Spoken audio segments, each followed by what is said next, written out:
Are you ready? Let's go! Yes, Ultimate Tutorial Education channel. This is a place where you learn everything about chemistry.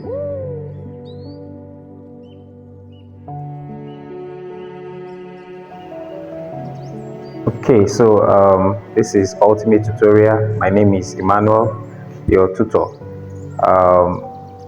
We're going to be learning about cyclic alcohols, how to name them, different compounds that involve cyclic alcohol.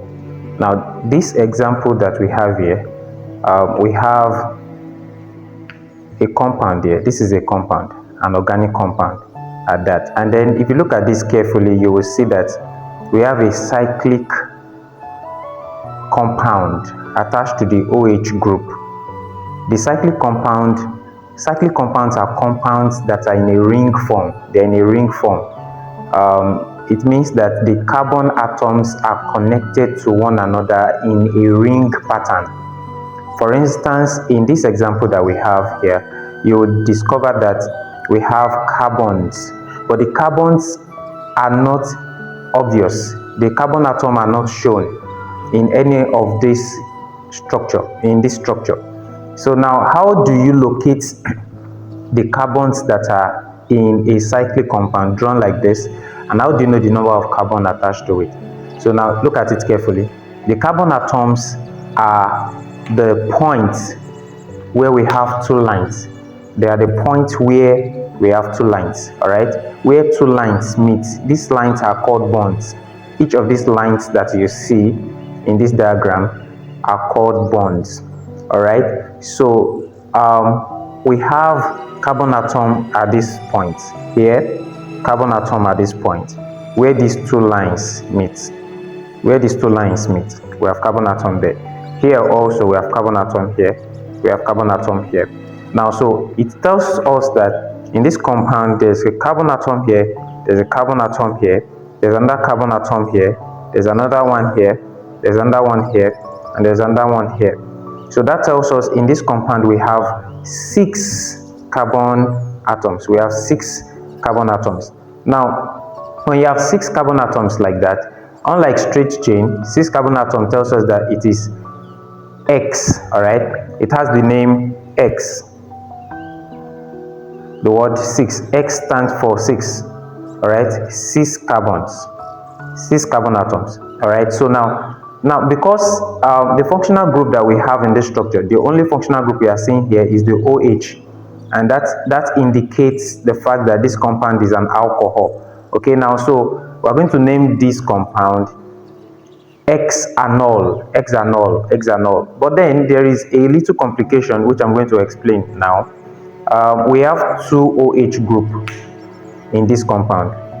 There is one here on this carbon, and there's another one here on this carbon. So we are faced with a challenge of numbering.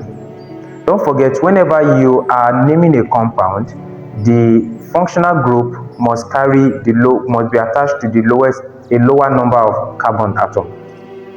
The number you are going to give to the carbon atom that carries that functional group must carry a lower number, a very low number, not a very high number.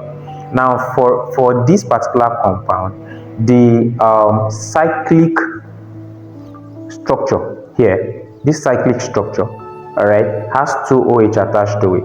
So we can either start this carbon as carbon 1, or we start this as carbon 1.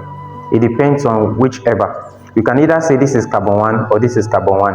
Why? Because they both carry the OH group. So now, for instance, if I choose to make this one my carbon 1, all right, if this is carbon 1, if I go in this direction, it means this will be my carbon 2, my carbon 3, my carbon 4.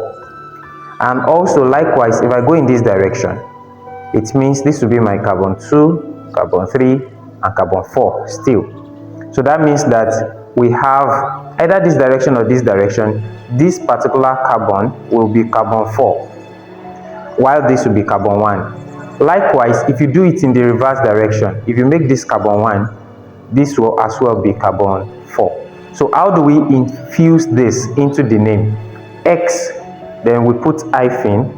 X means we have 6 carbons, and then we have on carbon 1 and on carbon 4 we have 2 OH. We have 2 OH. So I call that 2 OH now, I call it diol.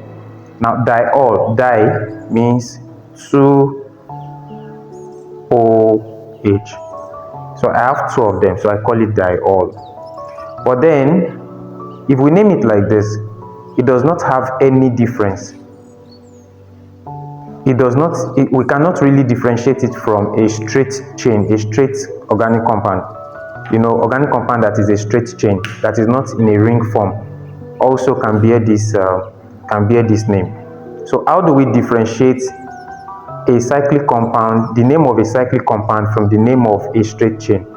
We can differentiate by adding the word cyclo. So when you add the word cyclo to the name, anyone who sees it, any science, any chemistry oriented person who sees it, will understand the fact that this X14-diol is not a straight chain, it is in a ring form. Alright, so that is how we name this compound. I hope you understand, and I hope this has actually helped you in a way or the other. I want to remind you again, this is Ultimate Tutorial. We post videos on chemistry, and if you have challenges with your chemistry, you can send message to me directly, or as well, if you have a brother, a sister, a child who is having a challenge with chemistry, they can sit down to watch this video and they can get more explanation to it. Thank you.